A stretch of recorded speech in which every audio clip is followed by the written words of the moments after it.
Question to Junaid Raza.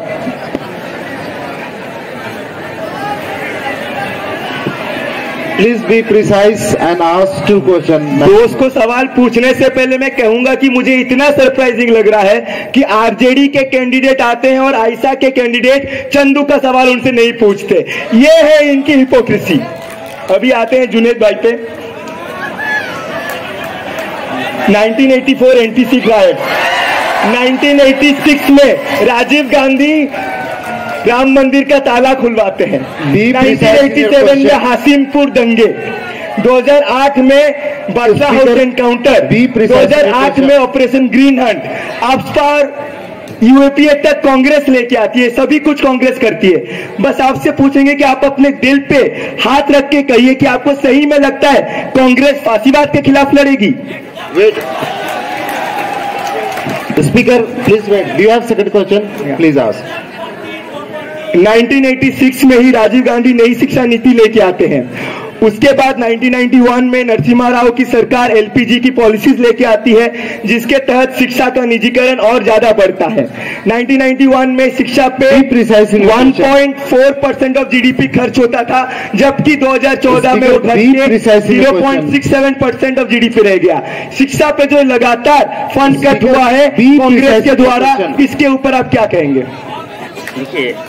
Speaker please wait, your time starts now. हाँ, आप कह रहे थे कि आपको लगता है कि आप फांसीवाद के खिलाफ लड़ेंगे। आज पूरे देश में जो पार्टी भाजपा जैसी सरकार के खिलाफ बड़ी मजबूती के साथ खड़ी, वो सिर्फ और सिर्फ कांग्रेस है।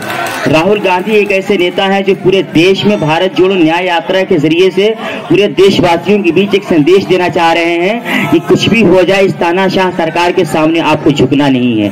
राहुल गांधी आज पूरे देश के लोगों के सामने इतनी मजबूती के साथ खड़ा है कि अंबानी और अडानी के खिलाफ बोलने की जिस दौर में अंबानी और अडानी के खिलाफ बोलने की किसी की हिम्मत नहीं है, बल्कि उसका दोस्त इस देश का प्रधानमंत्री हो, उस प्रधानमंत्री के खिलाफ बोलने में, इवन अंबानी अडानी के खिलाफ बोलने में थोड़ी सी भी झिझक महसूस नहीं कर रहे हैं। तो मुझे नहीं लगता है कि आपके ये सवाल कहीं से भी वैलिड है, इसलिए कि आज के दौर में जितनी भी रीजनल पार्टीज हैं छोटी छोटी, सब भाजपा के साथ अलायंस किए जा रही हैं अपने पर्सनल बेनिफिट के लिए, अपने जाति मफाद के लिए। कहीं सबसे बड़ी चीज ये है कि आज के दौर, मैंने तो ये सुना था कि अगर आप गुनहगार हैं तो गंगा नहा लीजिए, आप पाक हो जाइएगा, साफ हो जाइएगा।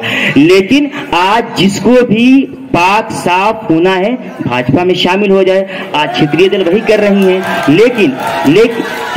लेकिन कांग्रेस एक ऐसी पार्टी है जो भाजपा की किसी नीति के खिलाफ, जो नफरत की राजनीति है, तो मजबूती के साथ खड़ी है। और राहुल गांधी इस चीज के लिए पूरी दुनिया के सामने खड़े होकर के कह रहे हैं कि फासिस्ट सरकार के खिलाफ आप बोलिए, बल्कि हम तो आपको भी कहते हैं Your time is over. No cross question. Speaker, no cross question. No cross question, please.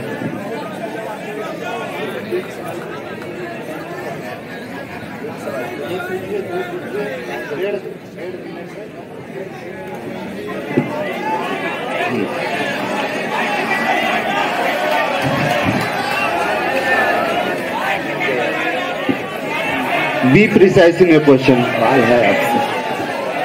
देखिए, आजाद भारत में जो सबसे खतरनाक आज का कानून है यूएपीए है। 2004, 2008, 2013 में इसमें संशोधन करके पी चिदम्बरम और इसको खतरनाक बना देते हैं, और जब 2019 में नरेंद्र मोदी आता है तो वो भी उस कानून को और मजबूत बनाने की कोशिश करता है, और राज्यसभा में कांग्रेस उसका सपोर्ट करती है। आप जानते हैं कि यूएपीए आज के वक्त में इस तरह खतरनाक है, और किसके खिलाफ काम कर रही है? वो इस देश के मुसलमानों के खिलाफ, स्पीकर के दलितों के, देश के आदिवासियों के खिलाफ। तो यूएपीए को बनाने में कांग्रेस की भूमिका किस तरह की है, ये मैं आपसे जानना चाहता हूँ। Speaker wait, speaker your time starts now.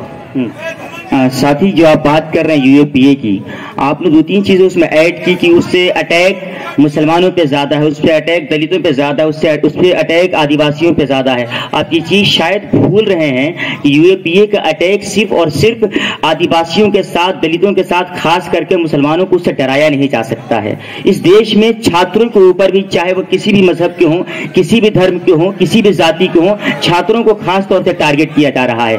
आप ये चीज ऐड करना भूल गए। आपको ये बता देना चाहता हूं कि ये सरकार यूपीए का इस्तेमाल जिस तरीके से कर रही है, छात्रों को परेशान करने के लिए कर रही है। और मुझे लगता है कि जिस तरीके से इस चीज को भुनाया जा रहा है, इस चीज के बारे में बात की जा रही है, हर चीज में कांग्रेस को लाकर के गुनहगार ठहराया जा रहा है। कहीं ना कहीं आप उसमें साथ में शामिल थे, कहीं ना कहीं आप उसमें साथ में शामिल थे। No cross question.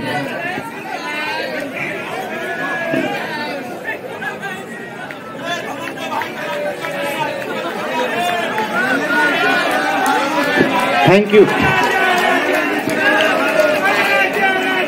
Now I call Biswajit Minji to ask question to Junaid Raza.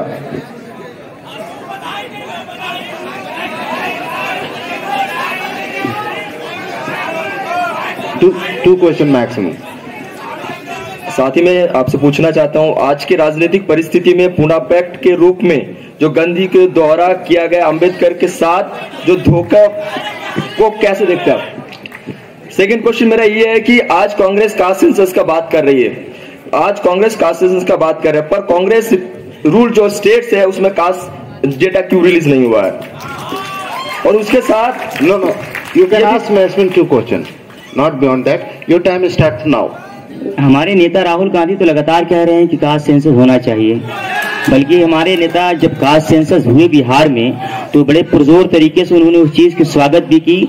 और हम तो ये कह रहे हैं कि बल्कि पूरे देश में कास्ट सेंसस होना चाहिए, और हम तो डिमांड करते हैं कि आने वाले लोकसभा चुनाव में कास्ट सेंसस के ऊपर जोर दिया जाना चाहिए और उस पर बात की जानी चाहिए।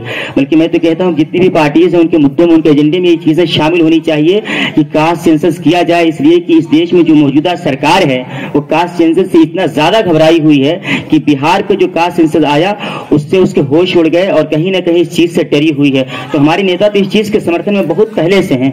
और जो बात आप कह रहे हैं, क्या डेटा रिलीज की जहां तक बात चल रही है, कास्ट सेंसस के बाद तो हमारे नेता कर रहे हैं और उस पर बात की जा रही है, वो डेटा रिलीज भी हो जाएगा, इंतजार कीजिए। Okay, thank you. और डेटा रिलीज करना इतना आसान काम होता नहीं है, मतलब प्रोसेस है। बिहार में तो इतने कम दिनों में नहीं हो गया। नहीं, yes time. Now I call Aradhana Yadav to ask question to Junaid Raza.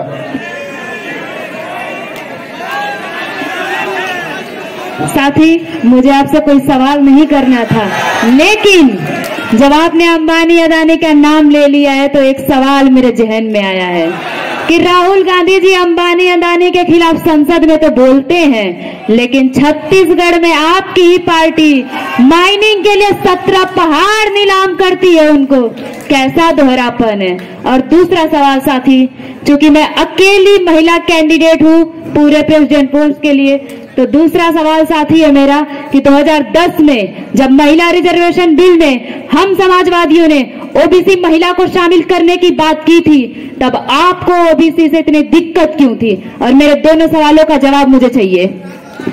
Your time starts now.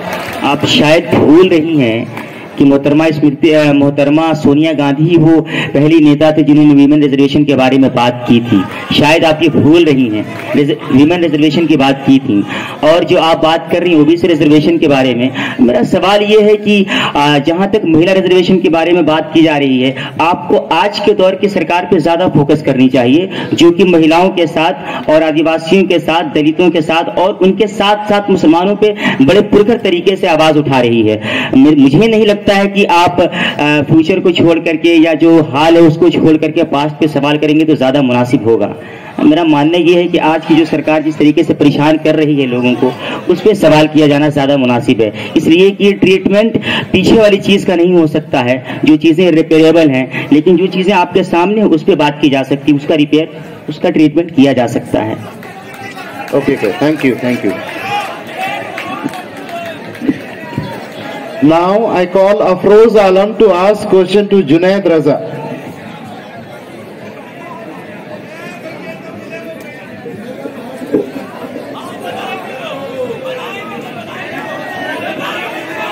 साथी, पसमानदा के सवाल पे आपके पार्टी का क्या राय है? पसमानदा वो कैसे शेड्यूल कास्ट के रिजर्वेशन कैप को बढ़ा करके उसमें इंक्लूड किया जाए, इस पे आपकी पार्टी ने क्या काम किया है और आपकी क्या राय है, मैं जानना। Do you have second question? क्या आपके पास दूसरा सवाल है? दूसरा सवाल कोई है या फिर एक ही? Your time starts now. देखिए, हाशिए पर जो भी कम्युनिटी है, जो भी ये पसमानदा हो या ऑप्रेस्ड हो या सताया हुआ हो, जो भी हाशिए पे है, उसके लिए हमारी पार्टी कल भी खड़ी थी, आगे भी खड़ी और इस बार अभी भी खड़ी और आगे भी खड़ी रहेगी। तो इस पर तो कोई सवाल ही नहीं खड़ी रहेगी क्या? No cross. साथ ही पसमानदा का सबसे डेफिनेशन आप बताना चाहेंगे, पसमानदा है क्या? क्योंकि मैं खुद भी बिहार से और पसमानदा मूवमेंट की जहां तक शुरुआत है, ठीक है, उस पर 2-3 किताबें लिखी गई हैं। जैसे आप अली अनवर का नाम लेंगे, ठीक है, मुसावात की जंग, ठीक है, इस पे बात की जा सकती है। पसमानदा का मतलब हमें आप बताएं, फिर उसके बाद उस पर बात की जा सकती है। इसलिए कि जो पसमानदा का मतलब यही है जो मैं समझ पा रहा हूं, ठीक है। आप बताएं पसमानदा होता क्या है?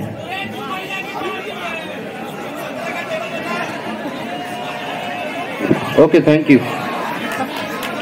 Now, I call Umesh Chandra Ajmera to ask question to Junaid Raza.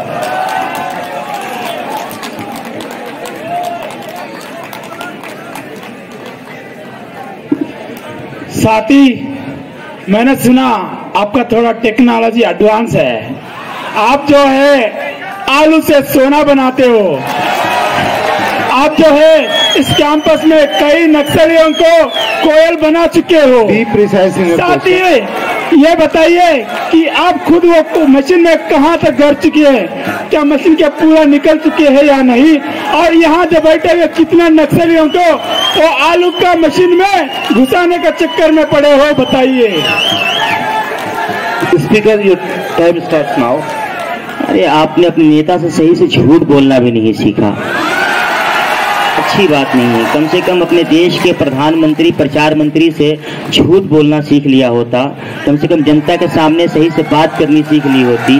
जो आप आलू की बात कर रहे हैं, एक बार वीडियो देखिएगा कि वो वीडियो किसका और किसके बारे में बात की जा रही है। ऐसा स्टेटमेंट हमको नहीं लगता है कि आपके नेता के सिवा कोई दूसरा नेता दे सकता है। एक बार वीडियो देखिएगा आप पूरा। और झूठ, देखिए, मतलब कहते हैं ना कि कौन सी बात कहाँ कही जाती है, ये सलीका हो तो हर बात सुनी जाती है। थोड़ा सा No cross question. No cross question. Thank you. Thank you. Second question. Time नहीं है। दूसरा क्वेश्चन। आखिर की आपका जो पेरेंट पार्टी है, वो आज अस्तित्व बचाने के लिए चक्कर में पड़ा हुआ है। उसका अस्तित्व बचाने के चक्कर में कम्युनिस्ट, नक्सली सभी के साथ साठगांठ बना रही है। आखिर की कैंपस में आप एक कम्युनिस्ट के साथ साठगांठ क्यों नहीं बना पा रहे हैं? आखिर की ये कम्युनिस्ट वही है जो आलू से सोना निकालने वाले हैं। आज जो कन्या जो AISF से लेके NSA में घुसा है, उसी तरह से आपका जो साठगांठ हिपोक्रेसी इस कैंपस में क्यों चल रहा है, बताइए। अस्तित्व बचाने में लगी हुई है। अब मुझे नहीं लगता है कि किसी भी पार्टी के अस्तित्व बचाने की जब नौबत आएगी तो सत्ता उसके पीछे ED और CBI लगाएगी। आप इतना भोला क्यों बनते हैं? आप उतना भोला मत बनिए कि कोई भी सत्ता में रहने वाली सरकार अगर किसी पार्टी के पीछे ED और CBI लगाती है, इसका हरगिज ये मतलब नहीं होता है कि वो पार्टी कमजोर हो गई है। इसका ये मतलब होता है कि वो पार्टी जरूरत से ज्यादा मजबूत है और आप उससे जरूरत से ज्यादा डरे हुए हैं। Please wind up your speech. Your time is over. Thank you.